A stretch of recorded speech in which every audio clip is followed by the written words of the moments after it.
गांव के बाहरी हिस्से में एक पुराना श्मशान घाट था, जिसे लोग काली मुक्ति धाम के नाम से जानते थे। दिन में यह जगह शांत लगती, लेकिन रात होते ही यहाँ अजीब घटनाएं होने लगती। लोगों का मानना था कि यहाँ आत्माएं भटकती हैं, और जिसने भी रात में इस श्मशान की ओर कदम बढ़ाए वो कभी लौट कर नहीं आया। लेकिन इस भूतिया जगह पर एक रहस्यमयी साधु हर रात पहरा देता था। उसका नाम था अघोरी बाबा। कोई नहीं जानता था कि वह कहाँ से आया था और यहाँ क्यों रहता था। गांव के लोग सिर्फ इतना जानते थे कि बाबा दिन में श्मशान के पास बने एक छोटे आश्रम में रहते और रात होते ही अपने तंत्र मंत्र के साथ घाट की निगरानी करने लगते। कुछ लोगों ने दावा किया था कि उन्होंने बाबा को श्मशान में बैठे आत्माओं से बातें करते देखा था, लेकिन डर के मारे किसी ने भी उनसे इस बारे में पूछने की हिम्मत नहीं की। गांव के बुजुर्गों का कहना था कि यह श्मशान एक पुरानी शापित जमीन पर बना था। सैकड़ों साल पहले यहाँ किसी तांत्रिक ने भयानक यज्ञ किया था, लेकिन उसकी साधना अधूरी रह गई थी।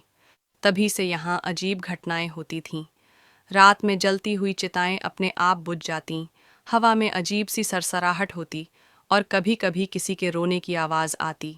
अघोरी बाबा का कहना था कि इस श्मशान में कई आत्माएं फंसी हुई थीं, जो मोक्ष पाने के लिए तड़प रही थीं। उनकी आत्माएं हर रात भटकतीं, और जो भी उन्हें देखता वो डर के मारे पागल हो जाता।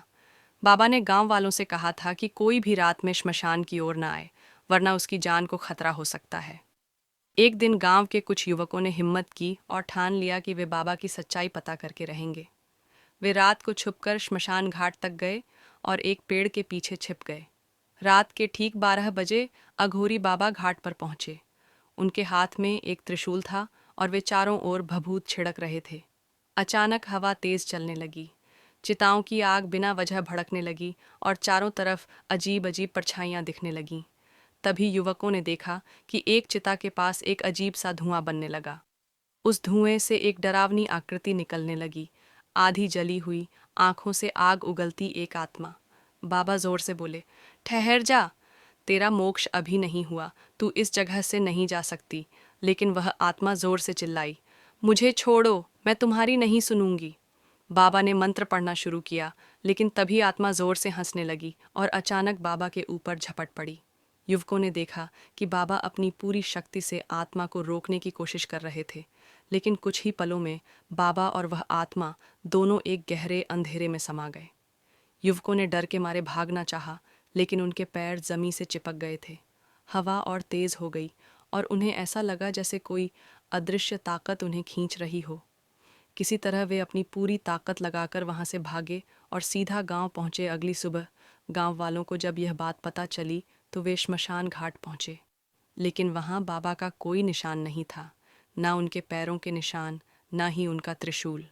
ऐसा लग रहा था जैसे वे कभी थे ही नहीं। बस श्मशान की मिट्टी पर एक वाक्य उभरा हुआ था, मैं वापस आऊंगा। उस दिन के बाद गांव वालों ने कभी रात में श्मशान की ओर जाने की हिम्मत नहीं की। अघोरी बाबा कहाँ गए ये कोई नहीं जान पाया, लेकिन जो भी उस रात का गवाह था उसने बताया कि बाबा ने शायद अपने प्राण देकर उस आत्मा को रोक लिया था। लेकिन एक सवाल हमेशा बना रहा, अगर बाबा सच में मर गए थे तो हर अमावस्या की रात को घाट पर किसी के मंत्रों की आवाज़ क्यों आती थी।